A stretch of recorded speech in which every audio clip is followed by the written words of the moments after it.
Claudia Filos with the Center for Hellenic Studies, and I'm here today joined by Gregory and Nagy. Hi, Greg. Hi, always a pleasure. And Keystone. Hello. And we're here for Office Hours. This is the 13th edition of Office Hours for the 5th version of HeroesX. We're up to hours 22 and 23 that we're going to discuss. So next week we're going to hit hour 24, but we'll get there next time. So guys, I was hoping we could talk about the hourly discussion questions that you posed. Both of them have to do with the work of Socrates, and I'm just going to bring those up for us so that we can talk about them quickly. So first, the hour 22 discussion question, Greg. Here's what you proposed. In the Apology of Socrates by Plato, Socrates indirectly compares himself to many heroes. Which comparison do you think fits him best? Before we get into the community answers, I was wondering if you could just give us a little bit of thought about why you chose this question and sort of your thinking. Well, it's because if you read only the Apology and not the Phaedo, and we're pretending we're reading only the Apology for 22, then really Ajax is the #1 choice, I would think, because Ajax didn't get what he deserved in life. And then the question is, will he get what he deserved in the afterlife?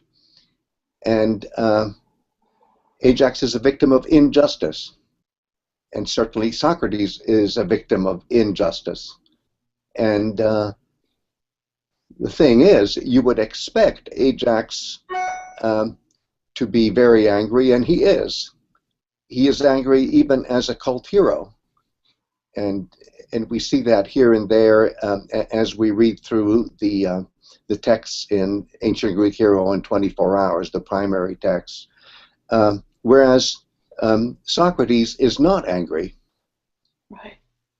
And I thought that was a kind of interesting contrast, and makes the comparison that the Socrates figure himself invites sort of a paradox. Right, and the text of the Phaedo actually makes it really clear, right? When the attendant comes to bring him the poison, he specifically says, because the guy's all nervous, and he says, "Don't worry, I'm not angry at you." Yeah. And in fact, he's not angry at anybody. In the Phaedo, he is putting it on record that people were unjust, but he's not angry at them. Right, yeah, I think that could be such a beautiful topic on the anger of Socrates, the anger that doesn't exist. That would be a great topic just in itself. Yeah. But Keith, what do you think about this question about... on a tangent here for the moment. Yeah. We talked about the development of justice. The Furies are, pursuing justice in a certain way, where Aeschylus says, one attempt to right wrongs leads to another wrong that must be righted. Yes. And it weaves back and forth as it pursues a resolution.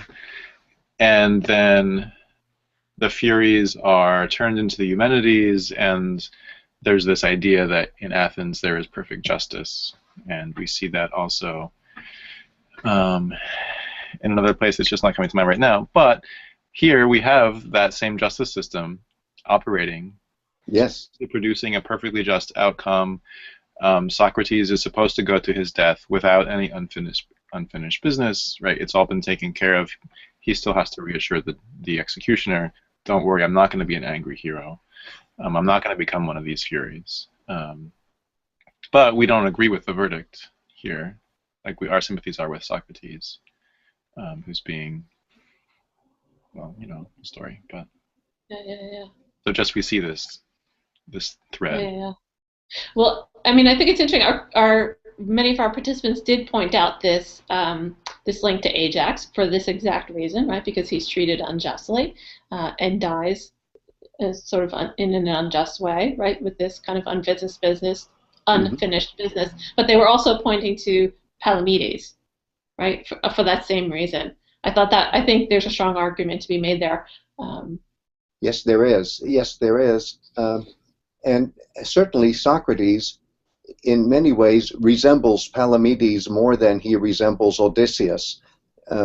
You know, when all is said and done, Socrates compares himself to practically everybody, and that was also the point of my question. But certainly, Palamedes is more comparable because although both Palamedes and Odysseus are trickster figures, and there's a big anthropological file on what trickster figures are in the mythologies of the world, even when these mythologies are not historically related to each other.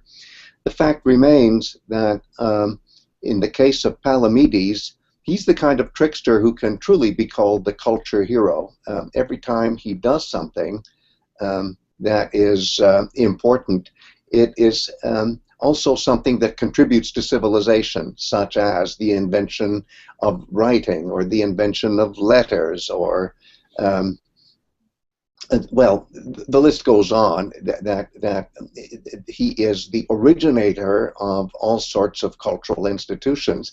You can't really say that about Odysseus, can you? That Odysseus invents important aspects of Greek civilization. In a sense, he is more specialized. He is instrumental in saving the prototypes of the Greeks from destruction at Troy by contriving the wooden horse. And Not bad, but he didn't invent letters. But he didn't invent others. Yeah, he didn't invent others, and he didn't invent institutions, so to speak, the way Palamedes does. So, given that Palamedes is also killed unjustly, and that both Palamedes and Ajax are suffering from injustice, especially at the hands of Odysseus, you start thinking to yourself, well, maybe Odysseus doesn't even qualify as a hero or as a model hero, let's say, for Socrates. And yet, when Socrates talks about his theoria, his journey of a soul, the closest thing to that kind of experience is the Odyssey in the Odyssey. If you like, the Odyssey with a lowercase o, within the Odyssey with an uppercase O. Right. Yeah, and many of our participants mentioned that, right? So on this intellectual level, on this idea of wandering, they saw a connection there Yes. between Socrates and Odysseus. The other kind of comment we got was, well, he can't be compared to anyone because he's so singular. He's such a singular figure. People were having trouble making those connections. Well, that's one reason why you compare yourself to others sometimes, to say, actually, none of these comparisons really work. I'm so great. He does kind of... But in that line of thinking, I don't know whether this is the time to bring it up or later.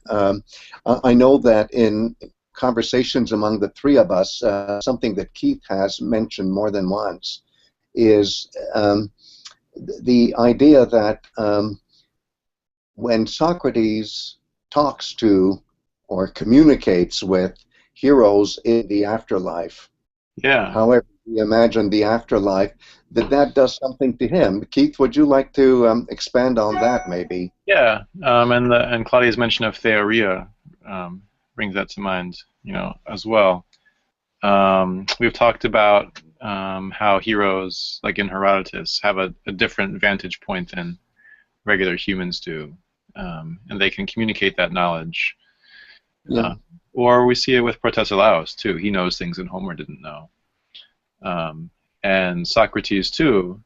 I think it's in the part where he says to the jurors, you think you're killing me, but you're doing me a favor, he said. And one of those favors is he's going to get to talk to the heroes and gain even more of a perspective, of an outside perspective on even the Athenians themselves, which I like to paraphrase by saying, dear Athenians, you think I'm kind of a pain in the neck now with all of my questions and pursuit of wisdom, but when I get this extra vantage point, I'm going to be even more.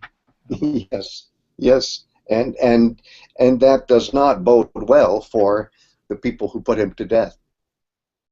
Right. they're going to look very bad. And we know historically that Socrates was rehabilitated by the Athenian state soon after his execution. Mm-hmm. And he has a hero cult. And he even had hero cult. One of Yep. the people like Sophocles is absorbed into the hero cult, or into the Yes. ancestors of the Athenians, and the Furies are there. So Socrates is vindicated within a short span of time after his death, even by the Athenian state. And it's no accident that Plato can run an academy and continues to do it for centuries and centuries and centuries. Plato's academy is a lasting institution of Greek civilization, all the way till the era of Christianity and even beyond. Yeah, I feel like this is sort of helping us transition to the next hourly discussion question, which has to do with some other questions. So can we just turn to that quickly? Yes. So I'm going to pull that up, and here's your question here, which is in Plato's own work, the Phaedo. Plato is not present when Socrates dies, and yet Plato is thought to be the most important of all the followers of Socrates. Do you think that he deserves this honor? Yes. I mean, right? This is a good question. It's tricky. It's tricky because we assume, if we don't really do a lot of homework, that Plato is the primary historical figure who channeled Socrates. But in fact, there were many followers of Socrates who claimed to be the continuators of the legacy, and some of the people who corresponded with us in reaction to that question, of course, thought about Xenophon, a contemporary of Plato, but there are others besides Xenophon. There I won't say dozens, but at least half a dozen followers of Socrates who even have the equivalent of the Apology of Socrates by author X. And so when you look at it that way, you say, well, maybe we're assuming too much that from the get-go, Plato was the #1 spokesperson for Socrates. We can't really know that for sure.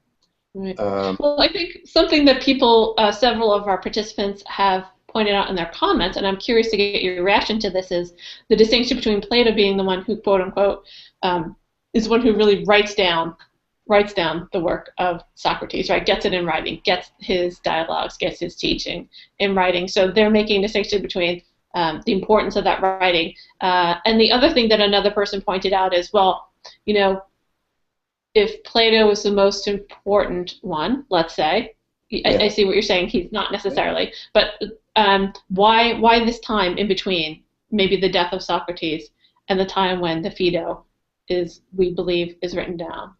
Do you have anything about that? Yeah, why then, and why such a long period of time? Well, and who knows, since we don't know the historical circumstances that led to what seems to be the fact that Plato wasn't there at the death of Socrates. Who knows? Who knows whether it's because of rivalry among the followers?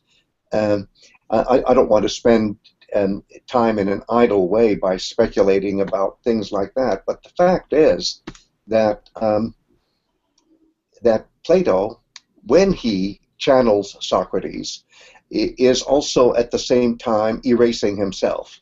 It's not an accident, and I mentioned that in the book Ancient Greek Hero in 24 Hours. It's not an accident that Plato, the author of the body of works that we know as Plato's works, it mentions himself, if you think of him as the writer, only twice. Once in the Apology and once in the Phaedo, which are the only two works of Plato that we read. And that's it, nowhere else.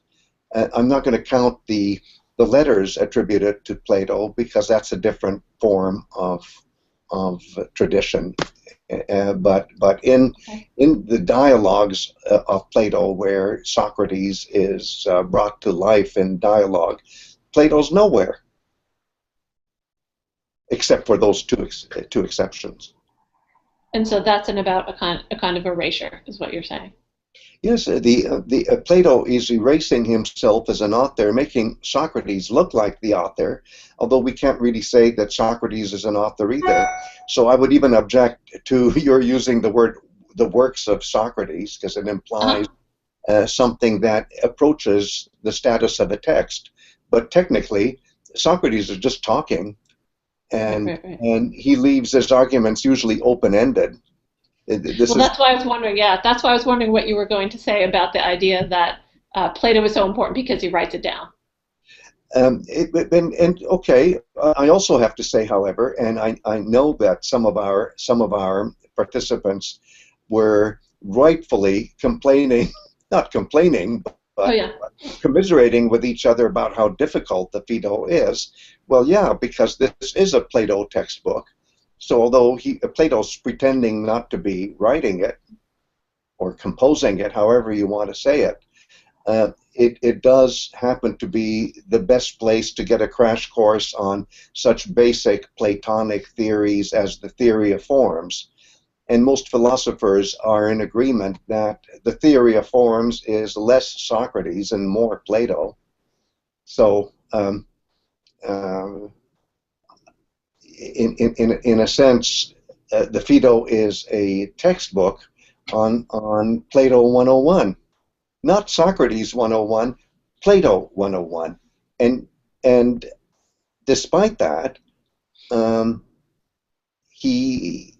is to say, Plato sicks out. He is absentee. He's not up to it. In the Greek, he was too weak to be there. Well, what does that mean? Was he really sick? Are we justified to say that he was sick, or was he just too emotionally overwrought? Or maybe he was there, but as far as this written down thing is concerned, he might as well not have been there. So there are many ways of interpreting it, and believe me, the professional ancient philosophy people have explored every possibility. Yeah, great. Great. Can I just ask you to tilt your camera down just slightly as we continue our conversation? Yeah, we just want to. You're getting cut off there a little bit. Great. Yeah. I was just slouching. It's not my camera. No. So sit up straight, Greg, and I am.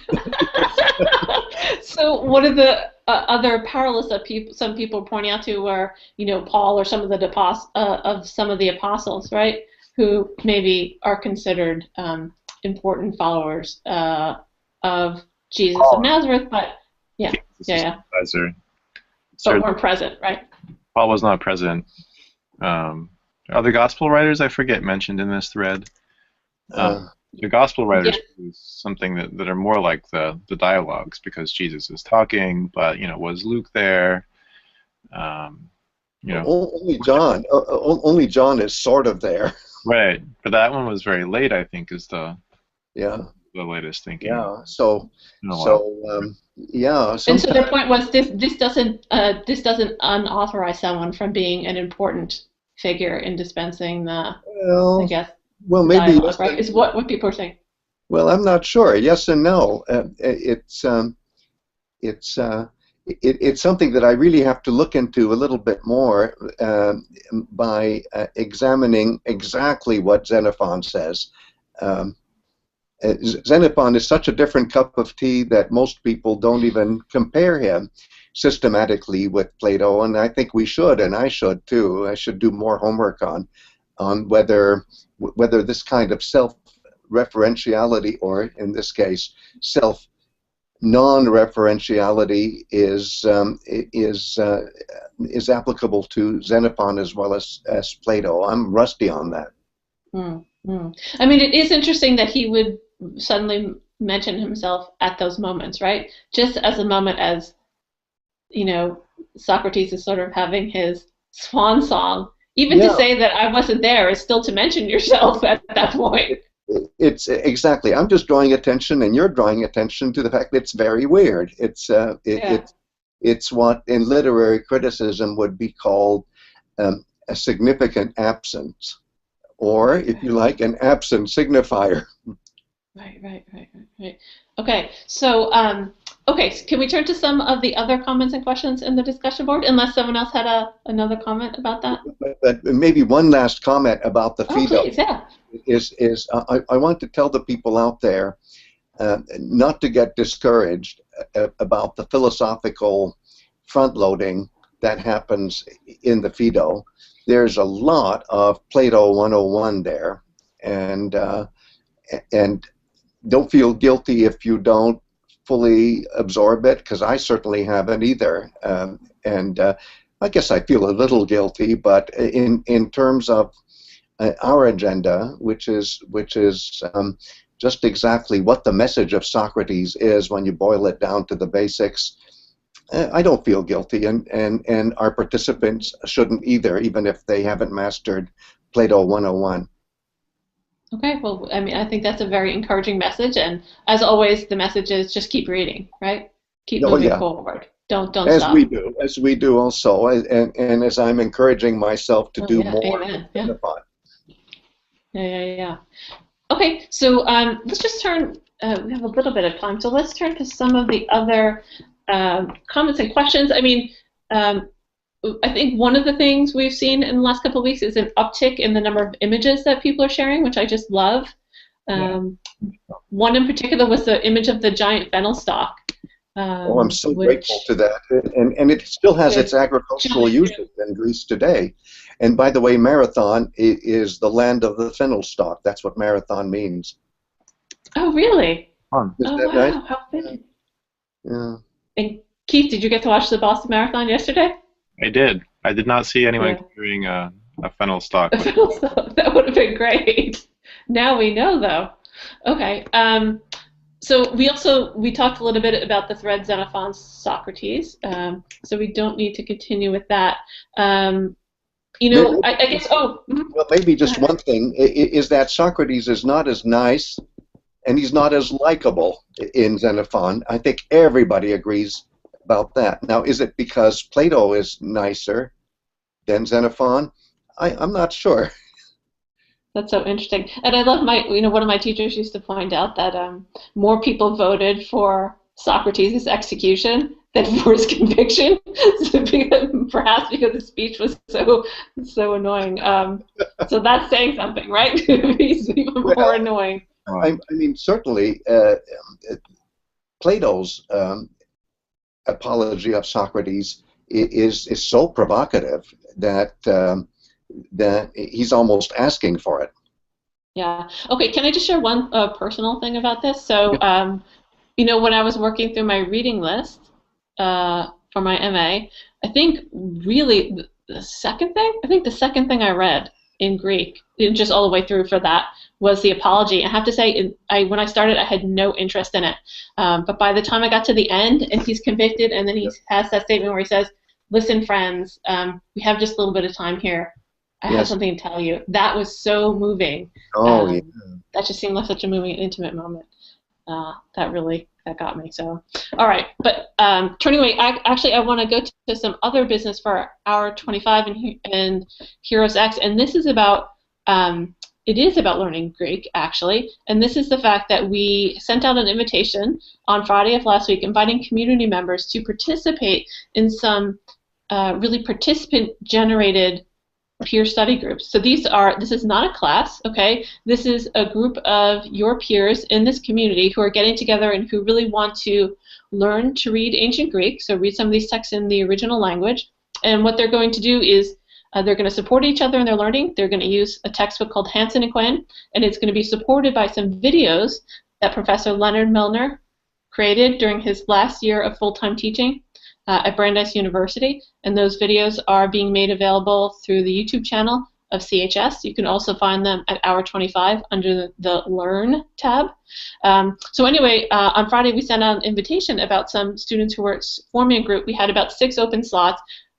we had about 30 responses just from that first email. So I want to let everyone know that this is happening, that if you're interested in learning some Greek, in cooperation with your fellow learners, this is a great opportunity. But we're trying to find a way now to support that many learners in this initiative. So we're trying to work out some logistical details and see how CHS can maybe facilitate to help learners connect with mentors, people who do have experience reading, in a way that is, I think, will be fun and super flexible, and I think helpful to everyone. I think the mentors will learn a lot. I think the learners will have an opportunity to connect and learn a lot from each other and from mentors. So just please stay tuned for that. Probably in the next, hopefully, week or so, we'll be able to give you some details. That's super. So okay. Buy the book on their own, or get it from the library, and there are these videos of Professor Milner kind of talking exactly. to you, and then it's a kind of a study group via video chat. Exactly. So people will connect via Google Hangout, which is free. The textbook, unfortunately, isn't free. This is not something that's in the public domain, but you can buy it used. Okay, you can usually get it used for about $20, and of course, access to the videos is free. And in those videos, Lenny presents all the grammar and all the concepts that are covered in a full year of a college course, of a college level course. And every textbook has strengths and weaknesses. This text does, as does everyone. But I think it's a remarkable resource for people who are trying to learn on their own. Right? Back in the day, when I was trying to keep my Greek alive, when I had graduated, it wasn't an easy thing to do. But what we want to do is we want to make it accessible. We want to make it affordable. And it's something that everyone should have an opportunity to do if they want it. So that's the mission. Okay, so I really think that's it. Any other thoughts before we turn to hour 24 next week? That's a big hour. That's going to be hard to do, but but we'll figure out how to get people not only feeling that they're coming full circle, but maybe moving ahead as well. Yeah, exactly. Okay, so thank you, Greg and Keith, for joining us. It's always a pleasure to talk to you. I learn something new every time. And so until next week. Thank you, Claudia, and the feeling is mutual. Thank you. Okay, take care. Bye-bye. Bye.